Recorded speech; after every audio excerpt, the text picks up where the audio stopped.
हजरत उमर रज़ी अल्लाह तआला अन्हु लेटे हुए हैं, ऐसे पीछे ईंट रखी हुई है। रूम की सल्तनत का एलची मैसेंजर पैगाम रसा आया, आकर मदीना पाक के अंदर पूछा महल किधर है? यहाँ हजरत उमर का महल कहाँ है? जो बादशाह उसका महल का, उन्हें ये महल नहीं है, ये सामने घर है, जाओ।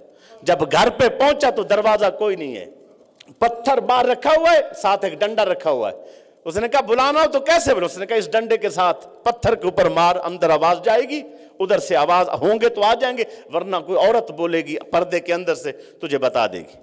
पत्थर पे मारा तो कहा हज़रत उमर का वो नहीं है, ऐसे जंगल में जाएं आपको मिल जाएंगे।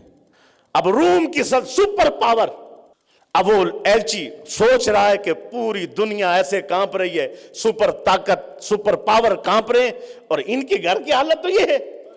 जब हजरत उमर के पास गए तो हजरत उमर ईंट पीछे रख के ना तन तनहा लेटे हुए, तन तन हजरत उमर ऐसे लेटे हुए। जब ये करीब जाके ना ऐसे कांपना शुरू हो गया, ऐसे कहा बड़े बड़े लोगों के पास गया हूं, बड़े बड़े बादशाहों के पास गया हूं, बड़ी बड़ी सल्तनतों के मालिकों के पास गया हूं, मुझे ऐसे राशा तारी नहीं हुआ, खौफ नहीं हुआ, ये क्या वजह है? हजरत उमर ने आंख खोली, कहा क्या है? कहा मैं परेशान हूं, बड़े बड़ों के पास गया हूं, मुझ पे रोब तारी नहीं होता, लेकिन आपका घर देख आया हूं, सल्तनत देखता हूं, और आपका सोना देखता हूं, ईंट पे सोए हुए हैं, कोई मुहाफिज नहीं है, लेकिन आपको देख के डरे जा रहा हूं, खौफ अंदर पैदा। फरमाया ये खौफ तलवारों का नहीं है, ये जो तुम पे रोब दबदबा है, ये हमारी ये तरक्की वाले मंसूबों का नहीं है, डॉलरों का और दिरहमों का नहीं है। कहा किसका है? कहा ये ईमान का खौफ है। जब सीनों में ईमान होता है फिर काफिर कांपता है। हजरत उमर ने कौन सा वजीफा किया था?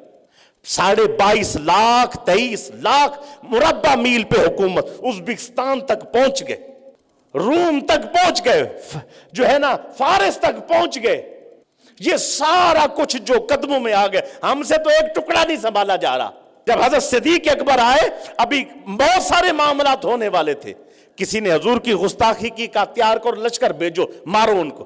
कहा जी अभी बहुत सारे मामलात खराब है, मुकाबले में बड़े कुछ है, ये ना हो कि इस्लाम को नुकसान पहुंचे। कहा इस्लाम को नुकसान काफिर से बेदीन से लड़ने से नहीं होता, इस्लाम को नुकसान बेगैरती और बुज़दिली दिखाने से होता है। बुज़दिल ना बनो, जाओ जाके जब लड़े तो कितने हजार हुफाज शहीद हो गए, कितने हजार सहाबा शहीद हो गए। बड़ी सख्त जंग थी मुसलमा कज़ाब के खिलाफ, लेकिन क्या है उस काफिर का, बेदीन का, गुस्ताख का जो है ना कला कमा किया, गर्दन काटी। जब काटी तो फिर क्या है, इस्लाम ऐसे फला फूला और हर तरफ इस्लाम की जो है ना लहरें बहरें हो गई। फितने आते हैं, अव्वल से आखिर तक आएंगे, मजीद आएंगे, लेकिन क्या होता है जब भी कोई चीज इस्लाम से टकराए, जब भी कोई चीज इस्लाम के ऊपर कोई ऐसा नुकसान पहुंचाने की कोशिश करे, उसके खिलाफ खड़े होके मुजाहिद बन के असूल दिखाएं।